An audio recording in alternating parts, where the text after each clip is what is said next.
That's not all I'm going to do tonight. Now you can turn it down for me. Put that song Crying for It, Hey 19. You know, this COVID is all over the world right now. Everybody's being diagnosed. Prince Charles, one of the latest. Proof that a mask isn't enough. He needs to cover those ears. I thought that was going to go over better as an opener. Wow, great start. Jeez Louise. Tough crowd. You know, it's tough to find sports on television right now, but the only thing I've been watching that's going on worldwide is fencing. It is a good sport right now. You wear full body armor, and if anybody comes within 6 feet of you, you stab them. Sounds like a good deal for me. All right, so tell me if you've heard this one. Man walks into a nursing home, the end.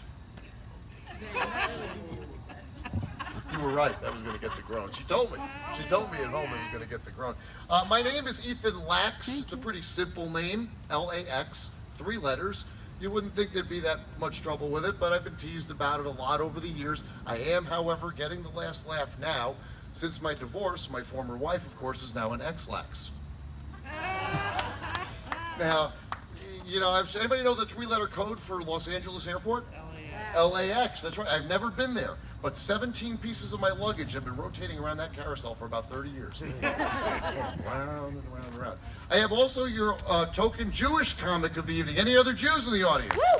You're kidding. You are kidding. I didn't think that was possible because I'm not in Brighton anymore. For those of you who don't know what Brighton is sort of a gated Jewish community that was not gated for us by somebody else. Got that? I got a friend who's thinking of converting to Judaism. He's worried about the part you'd expect him to be worried about, the circumcision. He asked me, does it hurt? I said, well, let me put it to you this way. After I had mine done, I didn't walk for a whole year. Think about it. You know, Jewish men are actually the most confident men in the whole world. We cut off a piece before we have any idea how big it's going to get. You're married to a Jewish man, aren't you? Yeah, that's what I thought. Yeah, she was the one. She was the one. You know, I mentioned earlier that I am divorced, and that's a good thing. It's a good thing. The divorce itself is a good thing. Going through the divorce, now that was a different story. This started out bad and went to worse. When we started out, we were both at the same house, and we were having one of those squatting contests to see who, was going to leave the house first, so the other one could get the house. I went to my lawyer and I said, should I go home and be completely obnoxious and slob and just, force her that she finally leaves? And my lawyer said, no, just go home and be yourself. That'll be plenty.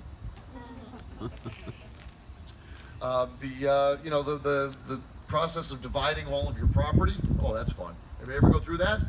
Oh, that's a lot of fun. We had arguments over everything, including the board games. So I had an idea. I said, let's play the board games. And whoever wins the game gets to keep it. Well, considering her answer to the question, who was the first man to walk on the moon, is Louis Armstrong, Trivial Pursuit belongs to me. So after my divorce, I had to go out and start dating again. And let me tell you, I was 50 when I got divorced. I'm 55 now. It's a different scene out there. It doesn't quite happen the same way. You have to find people in different places. First thing I decided to do was decide what kind of women I'm interested in. And I really wanted to date an Asian woman. You know why? Asian women, all that and dim sum. I didn't know where to meet them. Then I figured it out. Made a manicure appointment. Took care of it. Everything's over. This is not the most unusual place I've ever performed. I've actually performed at the Palmyra Moose Lodge. I kid you not. It is the one and only time that I performed in the 315. It's pretty much the same thing. I just talked slower. That worked pretty well out there. A lot of hot women out there trying to pick up some caribooty at the Moose Club. It's going real well, Ralph. Thanks for having me here tonight. Really appreciate it. Let's maybe we'll choose a topic to perk everybody up a little bit. I'm sure you guys know pot's going to be legal in New York State soon. It's legal almost everywhere over the country. Let's hear it. Everybody good? Okay. Now, before I do some pot jokes, I want to warn you that pot jokes can often be gateway comedy leading to harder humor. So be real careful about that. If you didn't get it, think about it on the way home. It was brilliant, trust me. Yeah, so when you go into these new shops now, they've got all sorts of sections with all sorts of gourmet items. And out in California, they've opened, in fact, a gourmet weed restaurant. Everything is a gourmet item with pot. You can sit down and you can have dinner. First thing you do first thing you see when you walk in, rather, is all the baked goods. Those are the employees. Okay? Then, when they sit you down, you get the menu. You've got all sorts of weed-infused creations like veal parmigiana. It's a good one.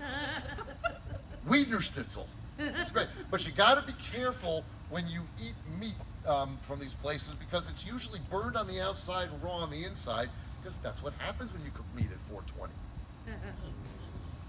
They came out with a new soft drink. It packs the power of 8 joints. Kid you not, 8 joints. They named it Blitz. That's a good name for it? Blitz? I got a better name. Mountain Doobie. That one went pretty well. Tough crowd. Look at this, tough crowd. I'll break it to Rodney if that's what I've got to do to get a laugh in this place tonight. My goodness. I'll tell you what.